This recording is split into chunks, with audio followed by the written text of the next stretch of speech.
جمال الوجود بذكر الإله وتصفو الحياة بنور هدى. جمال الوجود بذكر الإله السلام عليكم ورحمة الله وبركاته. حمدا شكرا لله wassalatu wassalamu ala rasulillah wa ala alihi wa sahbihi wa mawala, amma ba'd.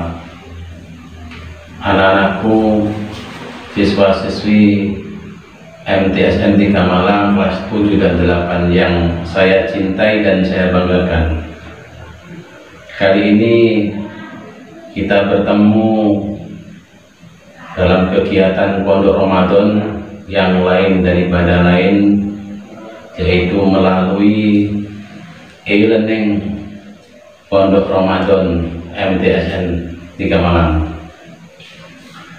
Dalam kesempatan ini saya akan menyampaikan materi tentang zakat dan puasa. Terkait dengan materi zakat, Allah Subhanahu wa Ta'ala berfirman dalam surat An-Nisa ayat 77. A'udzu billahi minasyaitonir rajim. Bismillahirrahmanirrahim. Wa aqimus sholata wa atuz zakah. Al-ayat. Yang artinya, dan dirikanlah sholat dan tunaikanlah zakat.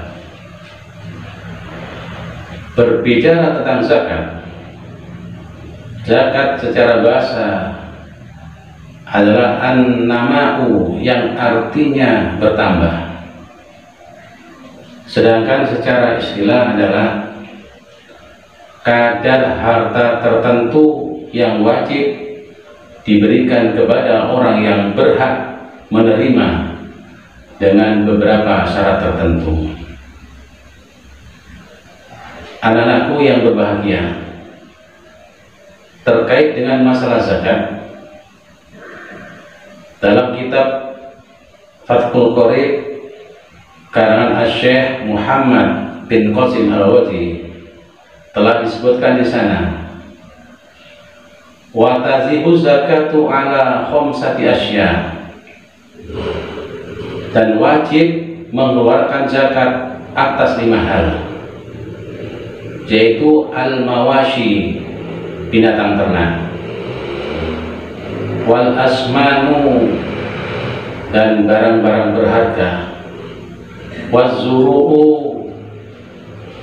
dan tanaman, wasimaru, buah-buahan, wa urudut tijarah, dan harta dagangan. Al-mawashi atau binatang ternak, yang dimaksud dalam hal ini adalah binatang ternak, bisa unta, bisa sapi, kerbau, maupun kambing. Adapun syarat-syaratnya, yaitu ada 6. Yang pertama adalah Islam. Orang yang akan mengeluarkan zakat binatang ternak harus beragama Islam. Orang yang non-muslim tidak wajib untuk mengeluarkan zakat. Yang kedua adalah merdeka. Dalam hal ini adalah bukan budak. Yang ketiga milik sempurna. Yang keempat adalah telah mencapai nisab. Misalnya saja nisabnya kambing. Apabila seseorang memiliki 40 kambing, maka sudah dianggap telah mencapai nisab. Maka zakatnya untuk 40 kambing, yaitu seekor kambing yang berumur 2 tahun. Kemudian yang kelima adalah haul, yaitu genap 1 tahun. Dan yang keenam, binatang ternak itu digembalakan di tempat yang umum, artinya tempat untuk memperoleh rumput tersebut adalah tempat yang mubah, bukan milik seseorang yang dilarang. Selanjutnya yang kedua adalah al-asmanu, yaitu barang berharga. Yang dimaksud dalam hal ini yaitu emas dan perak. Syarat-syaratnya ada 5. Yang pertama Islam, yang kedua merdeka, ketiga milik sempurna, yang keempat telah mencapai nisab. Nisabnya untuk emas yaitu 93,6 gram, dan untuk perak nisabnya 624 gram. Kemudian yang kelima adalah haul. Anak-anakku yang berbahagia, untuk zakat emas dan perak ini yaitu sebesar 2, saya ulangi, untuk zakat emas dan perak ini yaitu 2,5%. Terkait dengan emas dan perak, manakala dipergunakan sebagai perhiasan yang selalu dipakai, maka emas dan perak yang dimiliki oleh seseorang perempuan yang dipakai tidak terkena zakat. Adapun yang ketiga adalah az-zuru atau tanaman yang mengenyangkan. Di antaranya adalah bisa berupa beras, gandum, jagung, dan lain-lain. Syarat-syaratnya ada 3. Yang pertama, tanaman tersebut adalah tanaman yang sengaja ditanam oleh manusia, bukan tumbuh dengan sendirinya. Misalnya karena terbawa oleh angin atau terbawa oleh air, bukan seperti itu. Kemudian yang kedua adalah syaratnya yang ditanam adalah bahan makanan pokok. Dan yang ketiga telah mencapai nisab, yaitu nisabnya 930 liter. Apabila kita hitung dengan hitungan kita, yaitu berupa kilo, kurang lebih 700, sekian kilogram. Yang keempat adalah as-simaru, yaitu buah-buahan. Buah-buahan yang dimaksud di sini adalah berupa buah kurma dan anggur.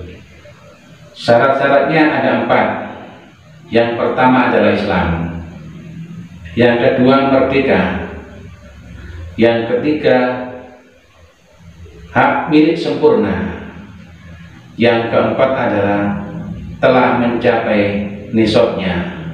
Nisabnya adalah 930 liter, atau dalam hitungan kilo kurang lebih 700, sekian kilogram, dalam keadaan anggur maupun kurma yang sudah kering. Adapun yang kelima adalah urudut tijarah, harta dagangan. Harta dagangan syaratnya seperti yang disyaratkan pada zakat emas dan perak. Terkait dengan harta dagangan ini, manakala seseorang memiliki harta dagangan yang senilai dengan emas 93,6 gram dan telah mencapai haul atau 1 tahun, maka harta dagangan tersebut terkena zakat. Anak-anakku yang saya cintai dan saya banggakan, selain dari 5 perkara tadi, juga ada yang disebut dengan zakat fitrah atau zakat untuk mensucikan diri. Biasanya zakat fitrah ini terkait dengan pelaksanaan ibadah puasa di bulan Ramadan. Zakat fitrah ini wajib dikeluarkan oleh seorang muslim, baik dewasa maupun anak-anak, baik hamba, baik orang laki-laki maupun orang perempuan. Syaratnya adalah yang pertama Islam. Berarti ini yang wajib zakat fitrah adalah khusus orang Islam. Apabila bukan Islam maka tidak wajib untuk mengeluarkan zakat fitrah. Kemudian yang kedua adalah syaratnya ada sebelum terbenam matahari di akhir bulan Ramadan. Maksudnya, apabila ada seorang bayi yang lahir di akhir bulan Ramadan sebelum terbenamnya matahari, maka bayi tersebut terkena zakat. Atau mungkin apabila ada seseorang yang melaksanakan akad nikah sebelum terbenamnya matahari pada akhir bulan Ramadan, maka seorang istri yang sudah sah nikah tadi, maka kewajiban membayar zakatnya adalah kewajiban bagi suaminya. Kemudian syarat yang ketiga adalah ada kelebihan harta yang digunakan untuk memenuhi kebutuhan makan, yaitu mulai dari malam hari raya sampai pada siang harinya. Selanjutnya anak-anakku, terkait dengan masalah ini, yaitu tentang waktu pelaksanaan zakat fitrah. Yang pertama adalah waktu yang diperbolehkan, yaitu dimulai pada awal bulan Ramadan sampai akhir bulan Ramadan. Itu adalah waktu yang diperbolehkan. Kemudian yang kedua adalah waktu wajib. Yang dimaksud dengan waktu wajib adalah yaitu waktu mulai dari terbenamnya matahari di akhir bulan Ramadan. Yang ketiga adalah waktu sunnah atau waktu afdol. Ini dilaksanakan apabila seseorang membayar zakat fitrahnya, yaitu setelah sholat subuh dan sebelum berangkat melakukan sholat hari raya Idul Fitri. Kemudian yang selanjutnya ada waktu makruh, yaitu apabila zakat fitrah itu diberikan setelah selesai sholat hari raya Idul Fitri dan sebelum terbenamnya matahari di hari yang pertama hari raya. Dan yang kelima ini adalah waktu yang lebih telat lagi, yaitu dibayarkan pada waktu setelah terbenamnya matahari. Kemudian orang-orang yang berhak menerima itu siapa saja? Yaitu ada 8 golongan yang dalam istilah agama disebut dengan golongan 8 asnaf. Yang pertama adalah fakir, yang kedua miskin, yang ketiga amil, yang keempat mu'alaf, yang kelima adalah hamba sahaya, yang keenam adalah ghorim atau orang yang mempunyai hutang, yang ketujuh adalah fisabilillah, yaitu pejuang di jalan Allah, dan yang terakhir adalah ibnu sabil, yaitu orang yang sedang melaksanakan perjalanan atau musafir dalam kondisi di tengah perjalanan kehabisan bekal. Anak-anakku, itulah tentang masalah zakat. Materi yang kedua adalah puasa. Terkait dengan masalah puasa ini, Allah Subhanahu wa Ta'ala berfirman dalam surat Al-Baqarah ayat 183. A'udzu billahi minasyaitonir rajim. Bismillahirrahmanirrahim. Ya ayyuhalladzina amanu kutiba alaikumus syiyamu kama kutiba alal ladzina min qablikum la'allakum tattaqun. Yang artinya, wahai orang-orang yang beriman, telah diwajibkan atas kalian untuk berpuasa sebagaimana yang telah diwajibkan kepada orang-orang sebelum kalian, agar kalian bertakwa. Berbicara tentang puasa, puasa atau dalam bahasa Arabnya as-shaum atau as-syiyam, cara bahasa yaitu al-imsaku, artinya mencegah. Kemudian secara istilah adalah imsakun am muftirin jami'a naharin biniyatin makhsusatin, yaitu mencegah dari sesuatu yang membatalkan puasa, misalnya makan dan minum sepanjang hari dengan niat tertentu. Anak-anakku yang saya cintai dan saya banggakan itu tentang definisi puasa. Selanjutnya mari kita ikuti tentang syarat wajibnya puasa. Yang pertama adalah Islam. Artinya apabila ada orang yang tidak beragama Islam melakukan puasa, maka puasanya tidak akan diterima. Kemudian yang kedua adalah balik. Ukuran balik adalah kalau untuk anak perempuan tandanya adalah telah haid. Kalau untuk anak laki-laki misalnya telah bermimpi basah, atau manakala tidak seperti itu maka bisa diukur sampai usia 15 tahun. Kemudian perlu kita pahami juga bahwa seringkali kita temui di sekitar kita bahwa banyak anak-anak yang belum balik melakukan puasa, misalnya saja pada bulan Ramadan. Lantas bagaimana? Ini adalah hal yang baik. Ini adalah pembelajaran, sekalipun mereka belum balik. Tapi ini adalah untuk mengajari anak-anak biar nanti kalau sudah dewasa sudah tidak kaget lagi untuk melaksanakan puasa, karena mereka sudah terbiasa sejak kecil belajar berpuasa. Kemudian yang ketiga adalah syarat wajibnya adalah berakal sehat.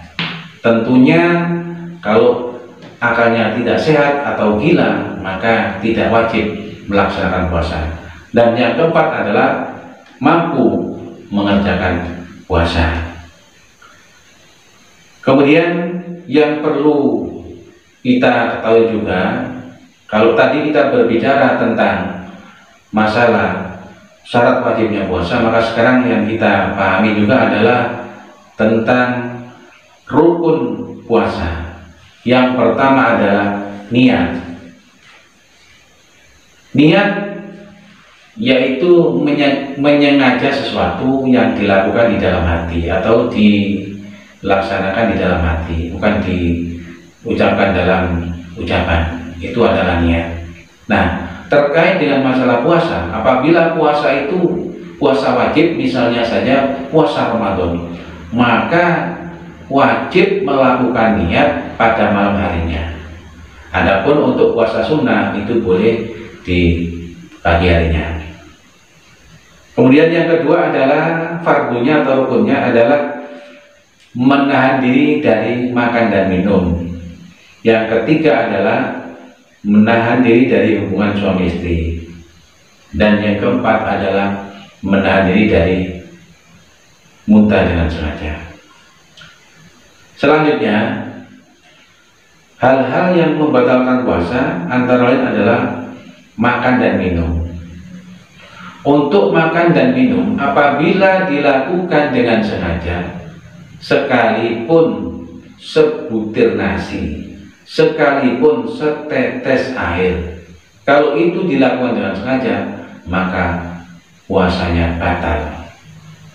Akan tetapi sebaliknya, apabila seseorang itu lupa makan dan minum dan kadarnya melebihi dari setetes maupun sebutir nasi, misalnya sampai minum habis 1 gelas baru ingat kalau dia puasa, apabila itu dilakukan karena lupa atau tidak sengaja, maka hukumnya adalah tetap sah puasanya.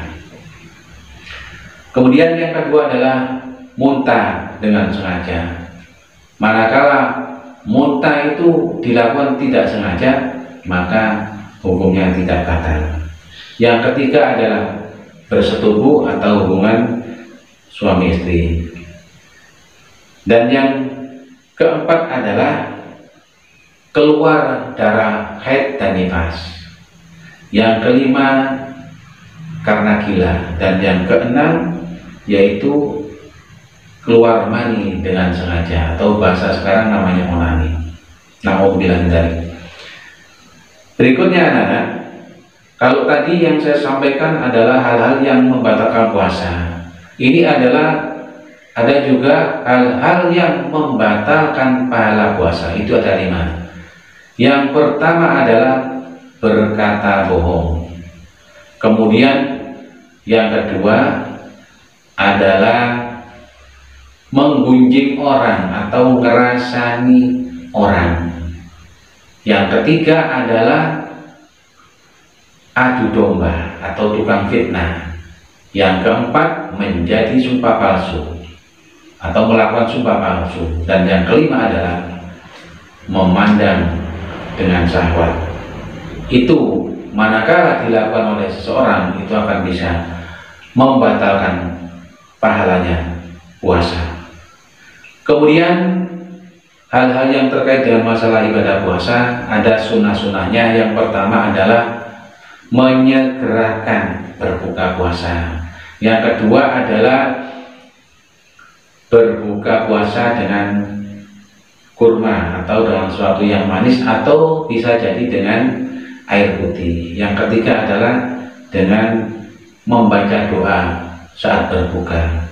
Yang keempat adalah melakukan makan sahur. Yang kelima adalah mengakhirkan makan sahur. Yang keenam adalah memberi makan orang yang berpuasa. Yang ketujuh, manakala mampu banyak-banyak melakukan sedekah. Dan yang kedelapan adalah memperbanyak membaca Al-Quran dan mempelajarinya. Itulah anak-anak tentang masalah puasa dan zakat yang bisa saya sampaikan. Manakala ada hal yang benar itu semata-mata dari Allah, dan jika ada yang salah itu semata-mata dari kesalahan saya pribadi. Kurang lebihnya mohon maaf. Wal afu minkum. Wassalamualaikum warahmatullahi wabarakatuh.